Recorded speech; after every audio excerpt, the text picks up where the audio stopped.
Welcome to Unpresentable Parts, where we aim to make the unpresentable presentable. This is the Eve edition. My name is Samenthur Neptune. Hey, and I'm Jasmine Cherry. Fantastic. There was a slight delay there. Jasmine was paying attention, though. Don't worry about it. We're all here together. And so we are so super excited to join you guys today and continue our three-part series where we are talking about just three different women and their resilience, their how we can connect with them, their strength in their relationship with God ultimately, and how it can relate to them. And so today, last time we did Hagar, and so today we are going to continue our time with Tamar. And I am not sure if you guys are familiar with Tamar, but before we jump in, I think let's go to our regular practice where we share about maybe something that we feel is unpresentable coming in today. So, Jasmine, did you want to start or do you want me to? You go ahead. I need to think about this one a little Hmm. bit longer. I felt like I felt like I delayed because um I don't well, I think for me right now, I just turned 50. Woohoo! I am so excited about that. I turned 50 on Monday. And I think, I don't know if there's something unpresentable as much as learning how in a society, when I say my age now, I get these weird looks like, wait, what? No, and so learning to be Mm, comfortable, I feel very comfortable in my 50. But now I've got to feel yeah. comfortable enough not to have to prove to people I'm 50 and it's interesting Mm, because for people see, in a lot of ways I look younger than 50. I do. I'm aware of that.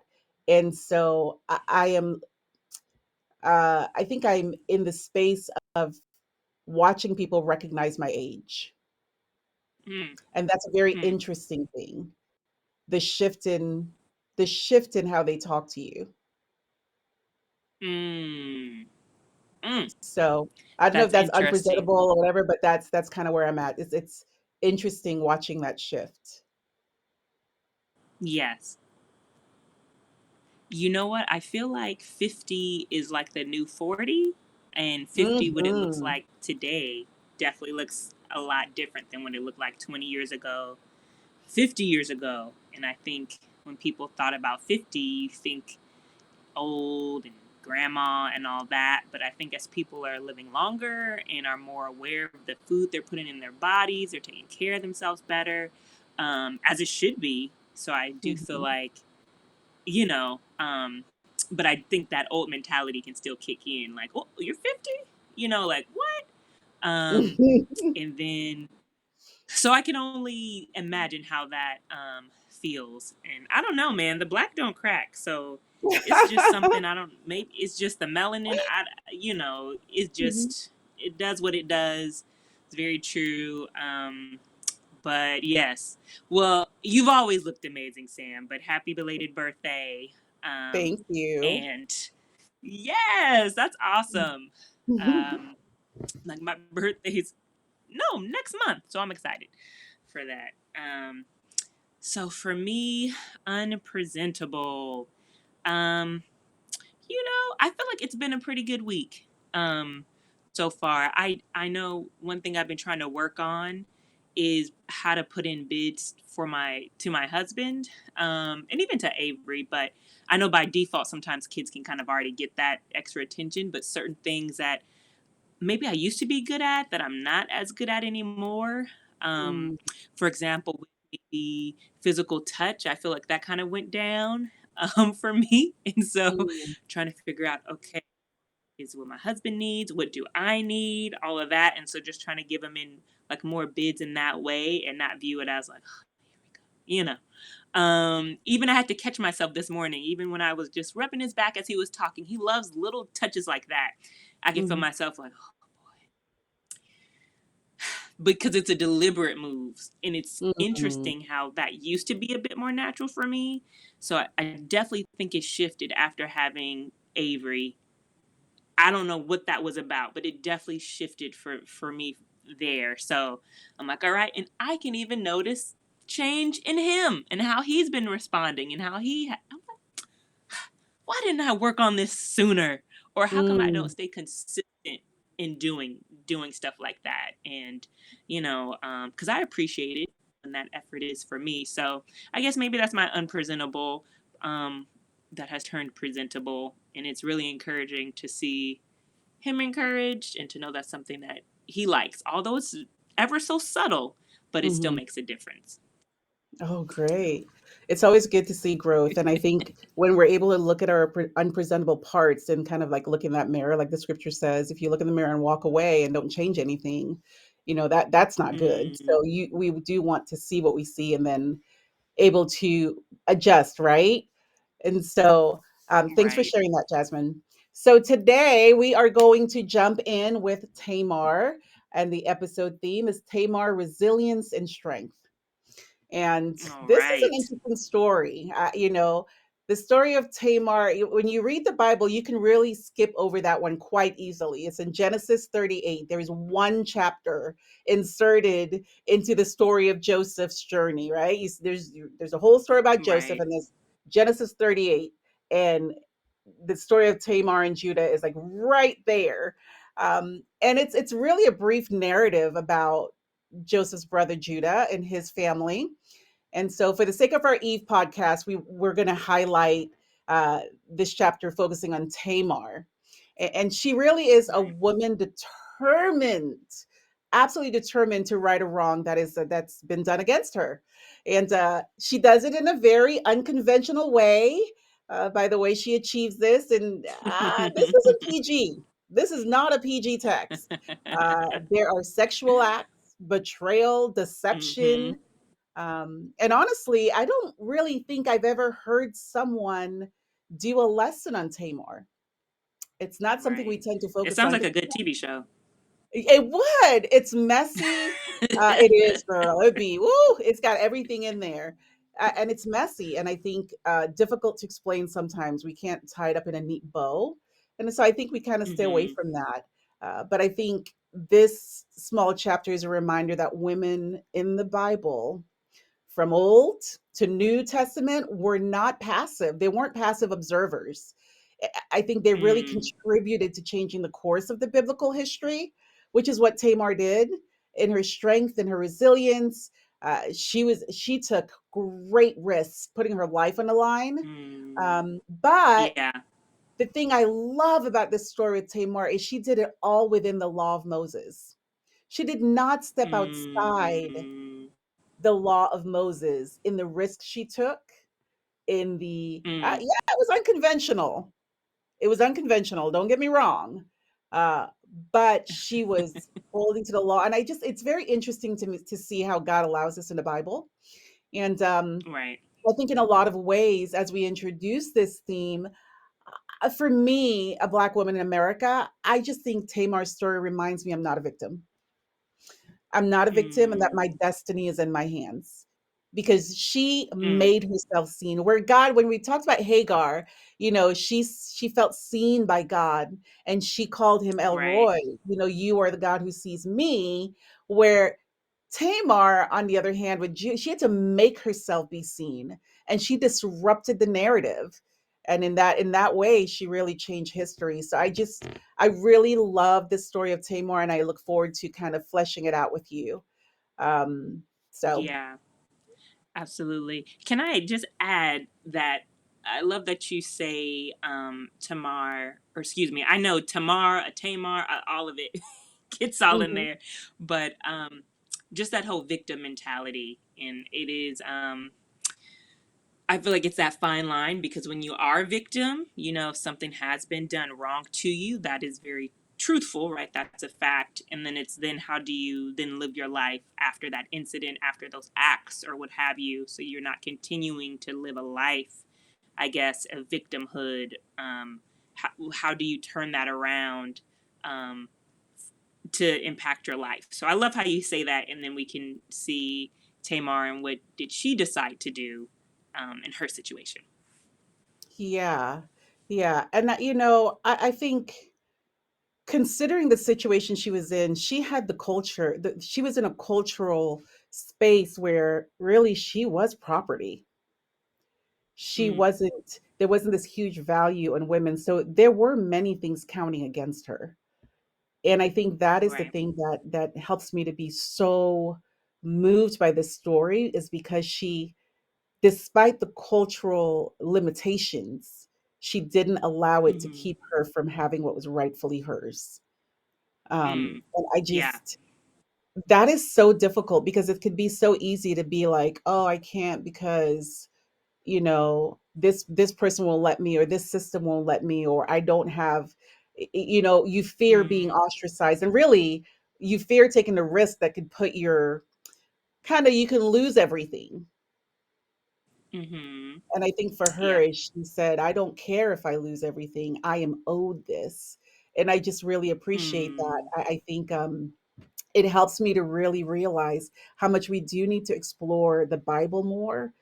And it really helps us to see even how it connects to today, how it helps our yeah. faith today, that biblical narratives really do help us navigate the contemporary issues we face today. It hasn't, Right. it's not null and void. It works. Right. The Right. principles transition. The Yeah. principles do transition, and I really, again, I'm grateful for those stories from Hagar to Tamar or Tamar, or whichever way we say it, potato, potato. Um, but I'm incredibly moved by the steps she took, and that what she did then relates to me as a woman now. Where am I Mm-hmm. unwilling to lose something by speaking up, by fighting Okay. for what is mine, what I know is Mm-hmm. mine, and Yeah. not in this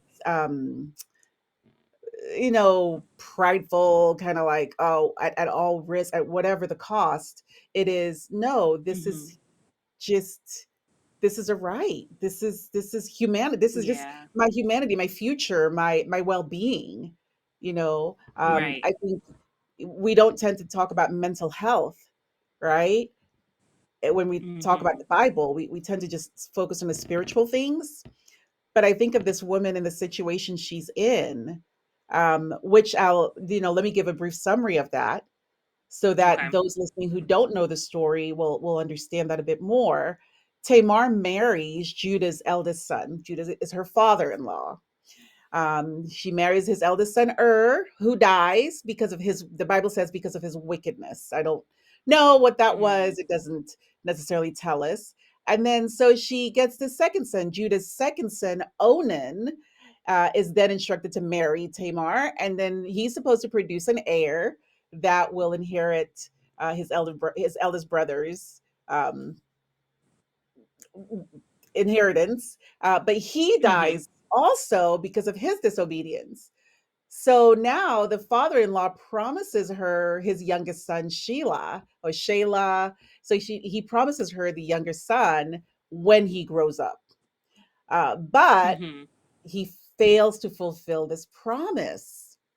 So in response, Tamar disguises herself as a prostitute, woo, seduces Judah, Mm-hmm. gets pregnant, and then when he learns Mm-hmm. about Tamar's pregnancy, he initially condemns her, but then realizes, oh, I'm the daddy. Then he acknowledges her righteousness and his own failure to uphold the law of Moses and his duty to her. There was a Levirate law that you Mm. were supposed to, it was that whole thing about ensuring that the widow had a son, had a child. And Mm-hmm. he was not. he was not sticking to that. That's the kind of the same thing. If you know the story of Ruth, that's what Boaz did for Ruth. Um, so Tamar's actions, the way she went about this, it actually secured her place and lineage within Judah's family. And who came from the line of Yeah. Judah? Jesus. Mm-hmm. Yep. This woman is in the lineage of Christ. Okay, how she got there, it's woo, it's a little bit crazy and messy and all of those things, but I think, wow, she had more righteousness than her father-in-law. She knew the law and she was owed this. And this is what was supposed to happen. Mm-hmm. And it's almost weird to Yeah. hear righteousness and then prostitution, sleeping, like disguising Mm-hmm. yourself Mm-hmm. to to seduce your father-in-law so you can get your rights. But you know, I just appreciate God putting it in the Bible Mm. because he really did neglect. He neglected Tamar after the death of his sons. He Yeah. didn't do what he was supposed to do. Any thoughts about that, Jazz? Well, one of the first thoughts I was like, we don't know what the eldest son did that was so evil, but what the second son did, right? I was like, we can tell the people, um, he didn't follow, I guess, all the way through to make sure a child was conceived, if you know what I mean. Wink, wink. So, but um, I think, um, so just even some thoughts on just maybe from obviously not a male perspective because I'm not a male, but I can understand if maybe he thought what's going on with Tamar, how come these things are happening to my son? And it can be easy to maybe want to point the finger instead of like looking at your sons themselves. It says your first son was evil, your second son was disobedient, and so I mean if this third son is right, then you shouldn't have any fear that of anything, in case that's why he was waiting so long and not, or just um not necessarily wait, he just didn't want to, right? So that's why it was taking so long. This third son was of age, is ready to go ahead and um, do that and to have a child, but not wanting to. So I'm wondering if the dad was just fearful of like what's going on with Tamar, that every time my son is with her, they're they drop dead, Yeah, like is or she a Black what other Widow? reason? Right, like something's going on here that's suspicious or funky. Again, we Mhm. don't know because it doesn't just outright say, but I think it's, I don't know, just very telling to make sure you look at your own sons and not so easy to want to blame a woman or to be right, blame this woman who's, hey, it's not my fault. They're not doing what they need to do in the eyes of the Lord, and this is their consequence. So, but definitely reading it for sure through, and when you don't understand the culture and understand like the law and all those things, it definitely does seem wild. It reads wild. You're like, what is going on? How, I guess because of her face was covered, I'm like, how could you not tell that maybe that was her? But maybe again, if you're only seeing the eyes, or I'm not sure how covered she was, so you're not able to see the woman, right? And they're not seeing your body anyway. So, but it's like wow. But that took a lot of just faith in action. It could have been easy for her to just accept like, okay, I guess I'll keep waiting and maybe the opportunity will come or not. But knowing how she still obeyed God, right? This was still, you're still able to do this. She's not breaking anything, but um, for her to not just, I don't know, just kind of keep waiting and just say, okay, let me go ahead and take this initiative and move that way. It still can sound wild, even as I'm saying it, Mhm. but you know, obviously times are different, things are different. That's why it can seem so bizarre, but um, it's not, and it was probably appropriate and showed a lot of her faith. And like what you said, this is owed to me. So I'll quit talking now. But it was just, it is so much to take in. And she was definitely very brave. I'm like, I don't Yes. know if I have the guts to do that. Yeah, brave, brave. I love that because, something sticks out for me when I was reading this that I had never noticed before. The reason why he didn't know it was her is because her face was covered. And he Right. assumed her to be a prostitute because her face was covered. That's a bit crazy to me, right? Mm-hmm. And I'm gonna tell you where I'm going with this. Okay. So here you that means normally their faces weren't covered, Okay. which is interesting to me because when you look at our current culture, how the women in Middle East dress, there is that face covering. Right. So this is interesting to me to read this and go, wait, he thought she was a prostitute because her face was covered? What does that mean? Mm. Mm. But I took it a step further for me, just relating as a woman, as a woman of color, as a black woman. And black is not a monolith. Every black person has Right. experienced this depending on where they are. And you may have experienced it, but not know you experienced it because you just didn't realize it was happening. We live in a system, and there's some things that occur in our system that, they're there. It's there. It's like gravity. Whether you like it or not, Mm-hmm. gravity exists. But Right. it was interesting to me. Here's this woman who had to almost make herself invisible to get what she wanted, Mm. make herself not seen. And as a Black woman in America, I Interesting. feel so many Mm-hmm. times I have to change the way okay, got code switch. Mm-hmm. I've got a code Right. switch to get what I want, to be Mm-hmm. noticed, to be, here he's just noticing, oh, this looks probably, he noticed something there and he went to it. And I thought, here's this woman who had to become something else in order to get what was Mm. rightfully hers. And I Yeah. just thought, Yeah. again, this is connecting the principles and the things we see in the Bible to our contemporary lives today. The Bible is alive, it is active, it can be, Right. we can use it for our modern day use. But I thought, Right. this is Absolutely. how I experienced this with Tamar. When I read it this time, I thought, I never realized this. But at this stage in my life, I get it because of the just the things I've been through where I've had to mold myself into something else at different points, and realizing, no, I didn't Mm. have to. Mm. I didn't Yep. have to. But if I wanted to move forward, I needed to. Right. Got to play the game. I had to play this game. And it is not just it's not unique to me. It's not unique to many marginalized women in society, Mm-hmm. and many women in society. You've got to play the game in Right. corporate. You've got to play the game, at your whatever positions you're in, especially when you're in a field that's predominantly men.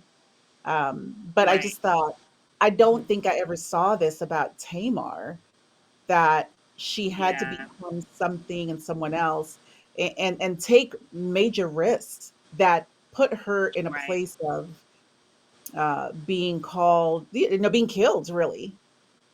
When Right. he found out about her Right. pregnancy, he wanted her killed. But she was smart Right. enough to have taken measures to ensure that that wouldn't happen, because she was able to implicate him in the Sure. pregnancy. So I Right. just She had think proof. She had the she had receipts. proof. She had proof that it was, and how intelligent. There were no, Maury Povich, you're the daddy. There was no, are you the father? There was none of that.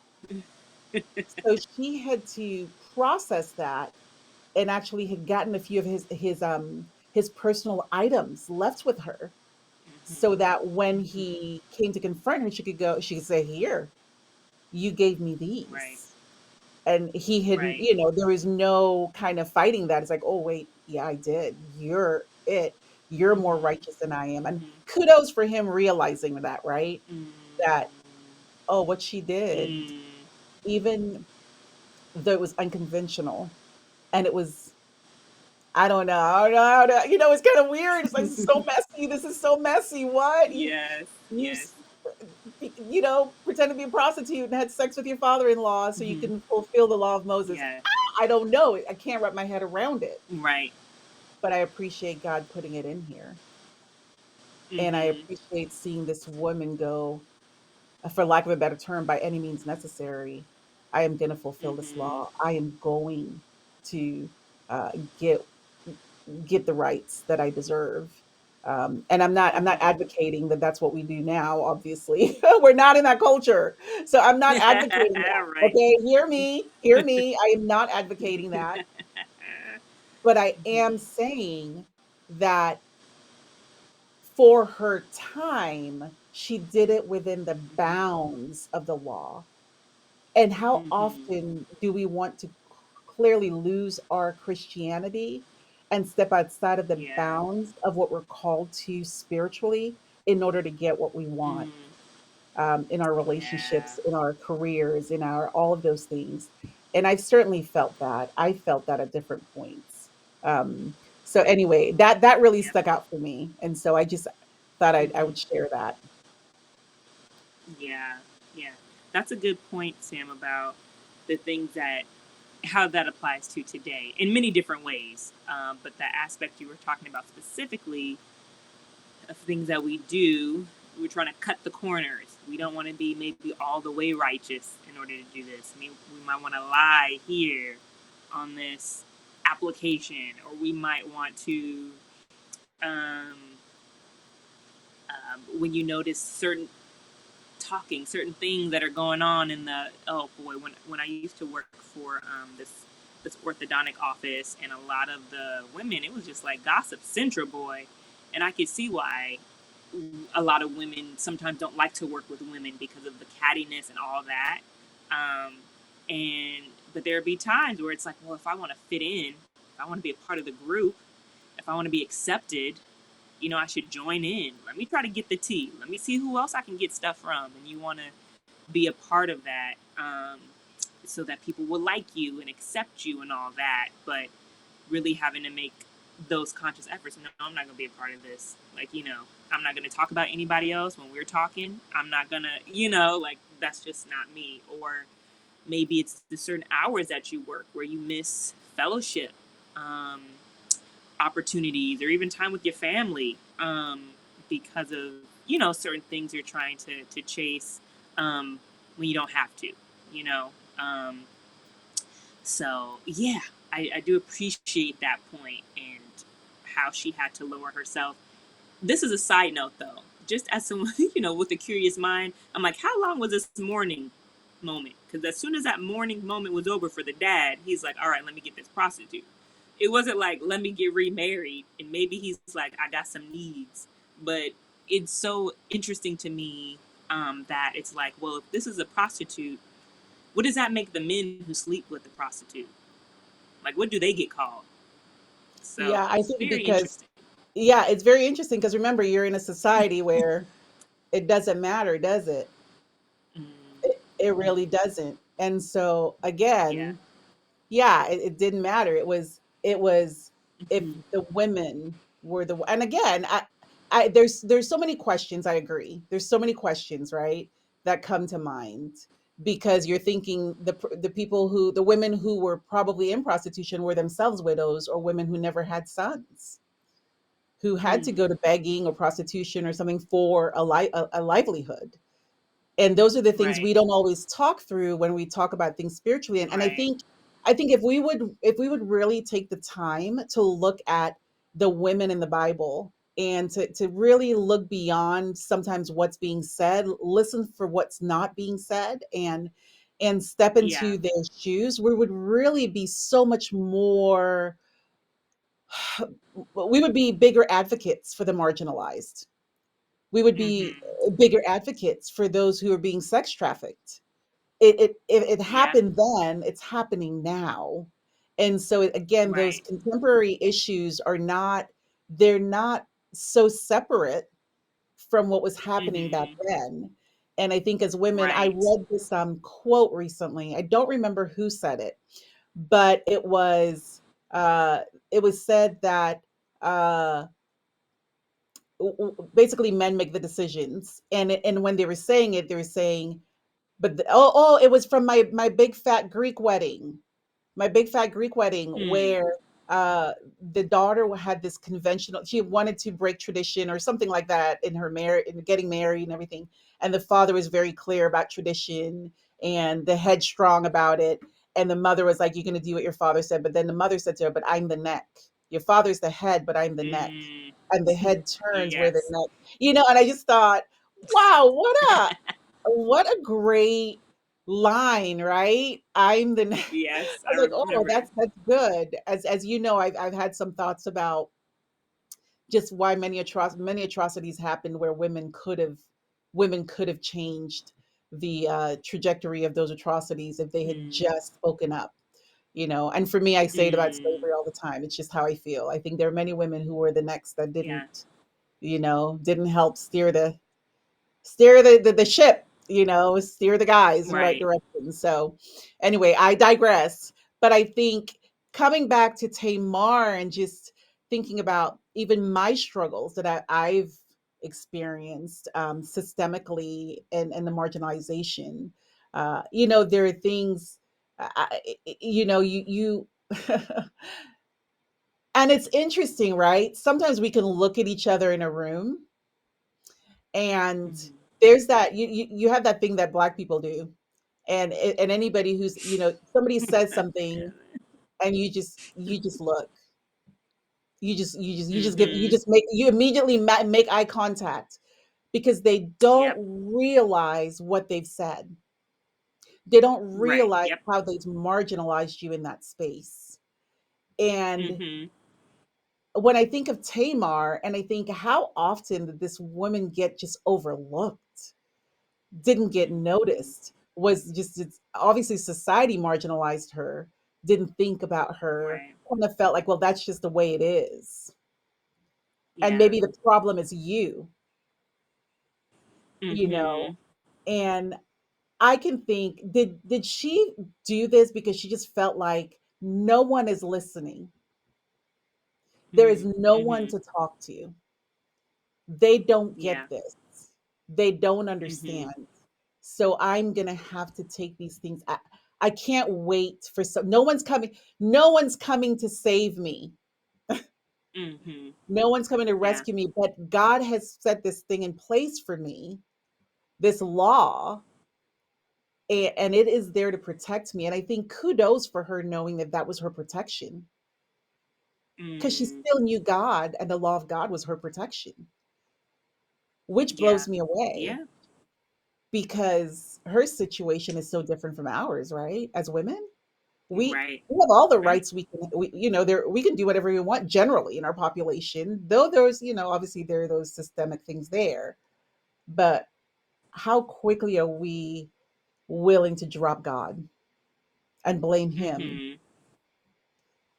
and not see the That's atrocities of true. man, where she Right. leaned on Yeah. God because she Yeah. saw the wickedness of man. Right. And Yeah. that's It the is blow true. for me. God gets a bad rep. Mhm. Right. God gets it every time. I feel like something doesn't go your way, it's God's fault. This is happening, it's God's fault. These atrocities in the world, it's God's fault. And I'm like, man, goodness, he gets the worst rep ever. It's like when things are going great, it's awesome, and as soon as something takes a turn, it's like it's his fault. And sometimes, well, I mean, I don't think about it often, but when I do, I'm like, oh, I would not want to be a woman in this time period. What in the world? Mhm. Um, but to see how, you can't help. That's when you were born, and what are you gonna do? You accept those things, and how much women had to accept because this is just the way it was. But in your bounds, I love that you use that word. What are you able to do um, within those bounds? And yeah, how do you still come above? Rise above. Um, right, and when as soon as when you were talking about just it made me think of like desperate times sometimes calls for desperate measures Mhm. when you don't feel heard, when you are overlooked, and then we can get blamed and be called crazy. But Mhm. I feel like unless the men were to be able to spend at least one day in the women's shoes back then, that they would kind of see like, wow, look at how much power we have, and how Yes. you're like, they're just property, they're whatever, how easily just cast aside, but God really did care for them. And they still had a place and still deserved to be there and to have their rights as well. Yeah, I appreciate you saying that, Jasmine, where God really cared for them. Because I think that's the thing, those listening, I really hope you're able to hear is that in all of this, this woman, despite the desperate measures that she took, the reason why she wasn't stoned, the reason why she wasn't killed is she did it within the law of God. Mm-hmm. It reminds me of the woman caught in adultery in the New Testament. Mm-hmm. And, the men come where Jesus is writing on the ground. He drops down, writes on the ground, and they're accusing her and accusing her. And he basically says to them, you know, you without sin cast the first stone. And then he tells Mm-hmm. her, oh, where are your accusers? Okay, go and sin no more. And that picture for me, I think that was it, Judah, the father-in-law. Mm-hmm. You without sin cast the first stone, Mm-hmm. because she stayed within the law of God, the law of Moses, Yeah. he was not able to cast a stone. Right. She Mm-hmm. was actually innocent, Mm-hmm. which is crazy to me. She was actually innocent and he was guilty. Yeah. He couldn't fight it because he was outside of the law of Moses, aside of the law that God had Right. set aside. And I think that is the thing that when we are fighting for, it gets very emotional when I'm thinking about what I am owed, how I am treated, Mm-hmm. how someone has Mm-hmm. spoken to me. My neck wants to go, no. And realizing, Mm-hmm. wait, I can assert myself in the face of injustice, and I don't have to sacrifice my relationship with God to do that. It is Right. actually True. my relationship with God. It is actually the scriptures that's going to present me righteous and expose Mm-hmm. the things that need to be exposed. But that is not what society has always taught us. And Right. I think so many times, because we're not uh, as a tribe, I can only speak about my tribe, my church, our family of churches. When there's not a wholeness in our teaching, it makes someone want to, there are times in the past where I felt like I've got to fight, I've got to stand up, I've got to, and then it becomes me, me, me, me, me, not realizing, no, no, no, no, let's go back to Mm-hmm. God, God, God, God. This is about God. This is about Right. the things that He's put in place. It's not just about me. And I think that's the thing I'm Mm-hmm. learning this journey of my life. It's that when I am fighting to assert myself in the face of injustice, Mm-hmm. I've got to do it under the umbrella of God's mercy, God's grace, God's justice, and not I am woman, Yeah. hear me roar, put my fist in Mm-hmm. the air. People aren't, if they see me, they're not going to see God. Mm-hmm. Yeah. Yeah. Forcing them to see the God in us. What's Right. what I made you think laugh? I'm laughing because as you're talking about like the rah rah, hear me roar, and how sometimes on that spectrum of feminism, if you will, it just makes me think of that Destiny's Child song, the Independent Woman song, Oh and yeah. how I just knew so many men who did not like that song. And of course, as a woman, you get it.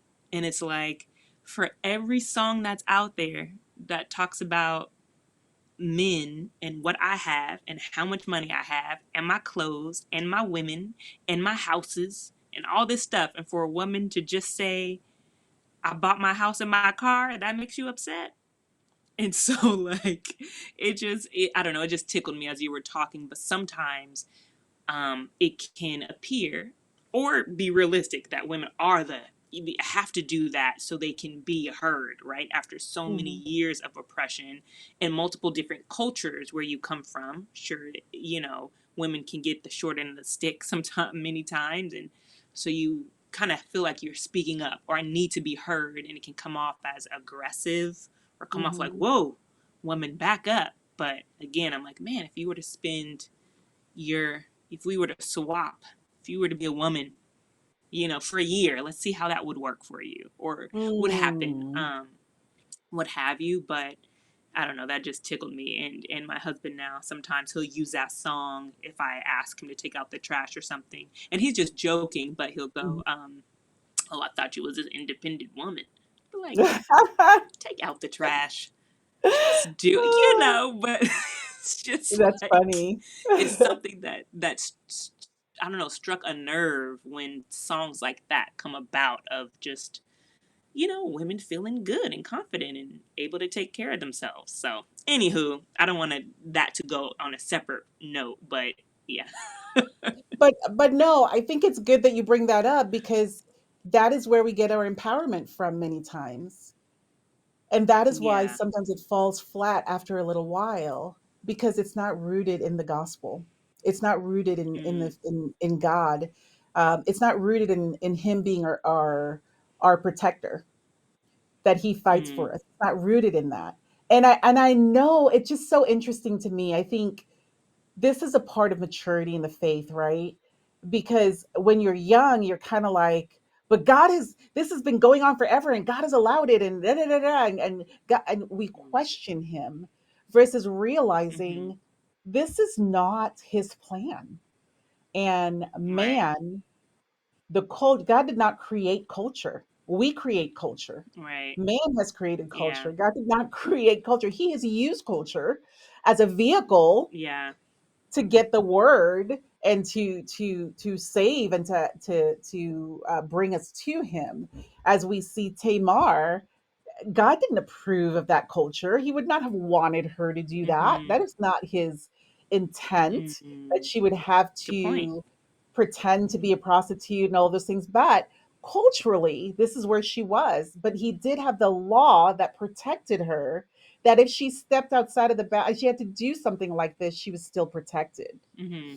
And I think Yeah. that for me is, if that doesn't blow your mind about God's mercy and grace, and if it doesn't blow your mind that that would be one of the women that is highlighted in the genealogy of Mm-hmm. his son, I just, it Right. makes me love God all the more and helps me to realize that culture may tell me I'm marginalized. That is not God's Mm-hmm. plan, and that is not how He created Yeah. me, and that is not how I am to view myself. And so when I face injustice, I've got to go in with the confidence of, wait, do you know who I am? I'm a daughter of the King.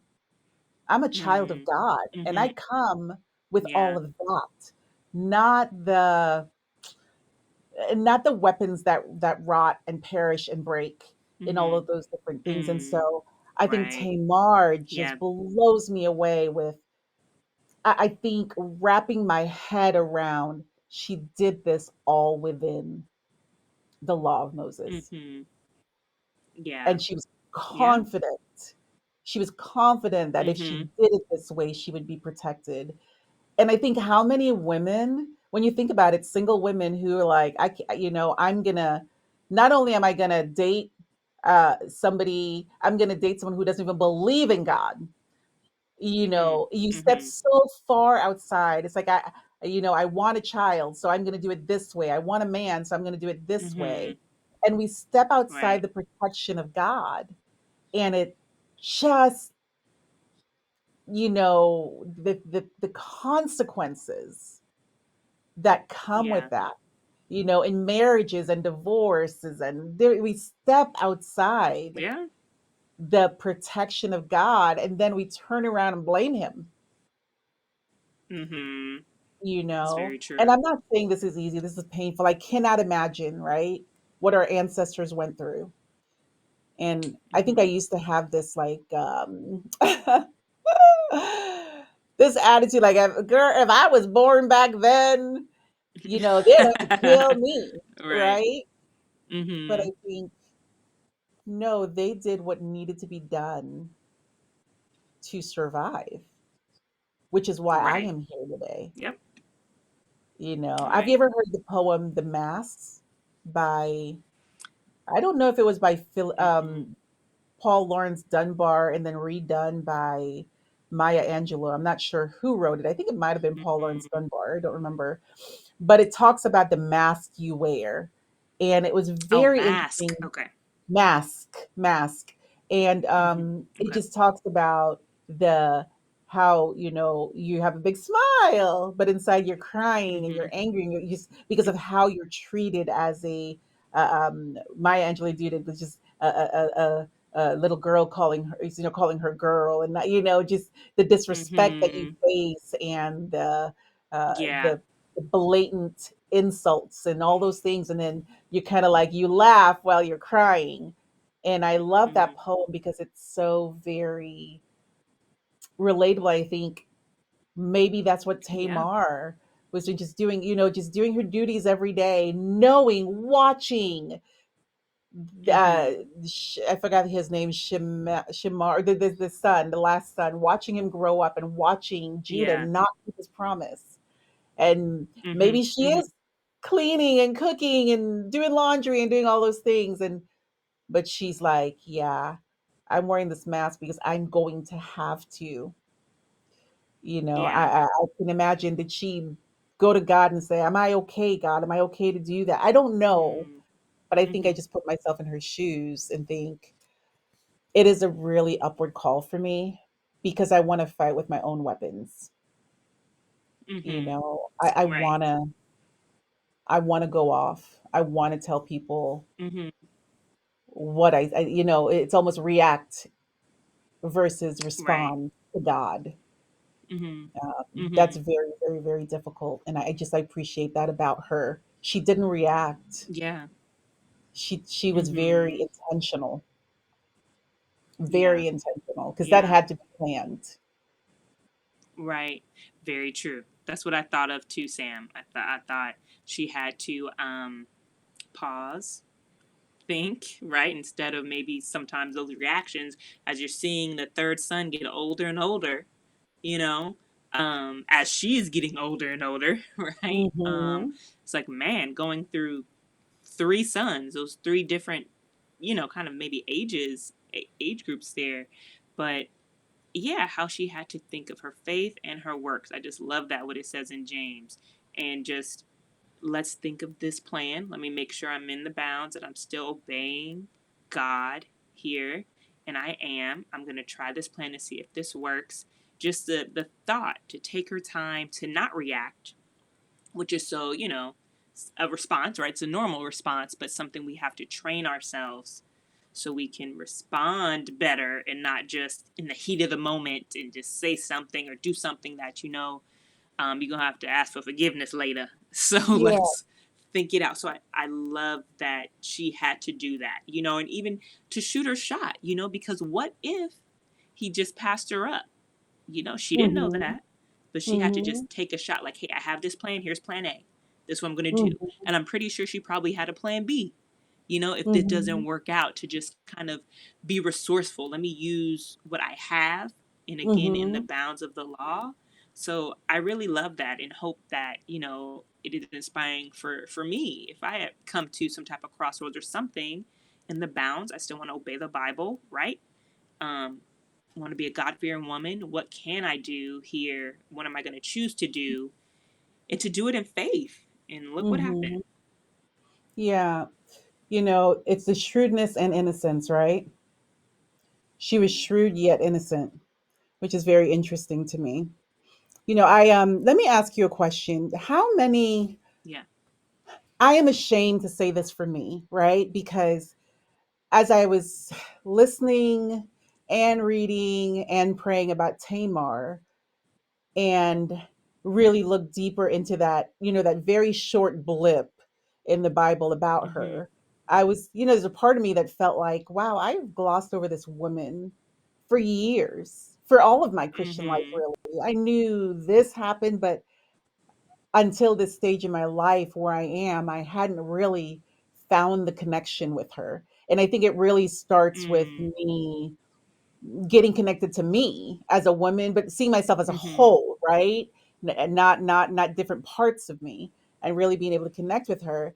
And I thought, you know, I don't think in all my years of being a Christian and being in the ministry, I have ever read a book Mm. by a black female theologian. Mm. Mhm. And I have never had anyone suggest a book Yeah. by a black female theologian. And what I Mhm. found when I started researching a lot of those books is because they can't talk about theology without talking about race. Mm. And I thought, this is another disservice, Mm. because I could think maybe nobody spoke about what was happening with Tamar. We Yeah. just walked around her and she was internalizing this stuff, and maybe Mm. sometimes not even aware the depth of, I mean, obviously aware because of society, right? But there's maybe a part of her that it was the daily kind of like, this is just how it is. Not even, Mhm. I don't know where it came to the point of what made her think, let me be a prostitute, let me act like a prostitute. Is it because she walked by that city gate and noticed other prostitutes there? Is it because she knew his habit, Mm. that Mm. when he went to see his friend, he would look for a prostitute along the road? She knew, all of those different things. Mhm. And I think I totally lost my train of thought here, what I was trying to say. But I think part of it for me was, I don't think this happened overnight for her. I think there was Mm. a process of really Okay. thinking, praying, introspection, all of that. And I think for me, what I'm Mhm. saying is the way I connected that with Tamar is my own introspection, my own think. It's like, Mhm.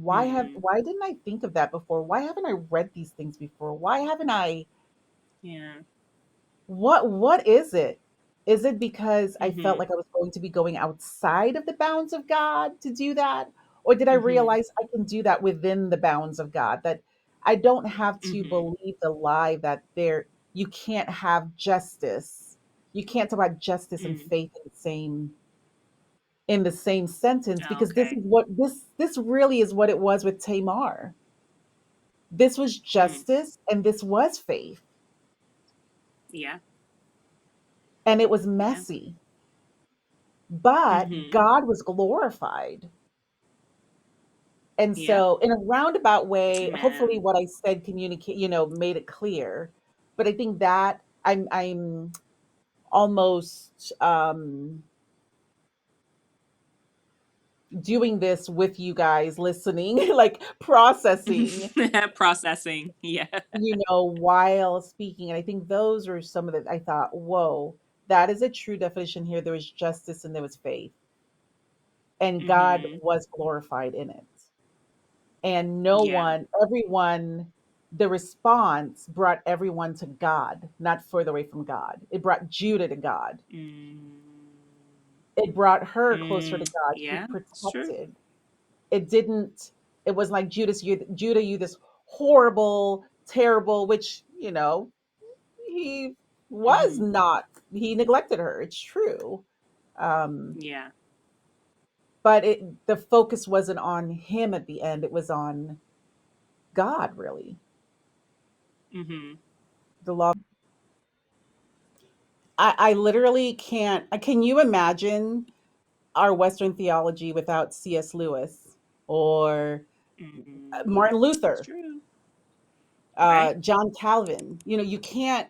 And as I was listening and thinking through Tamar and her story and how much I miss there, and where I haven't gone beyond and really found, I think I mentioned earlier about black theologians, specifically black female theologians. I started looking some up because I thought, whoa, Okay.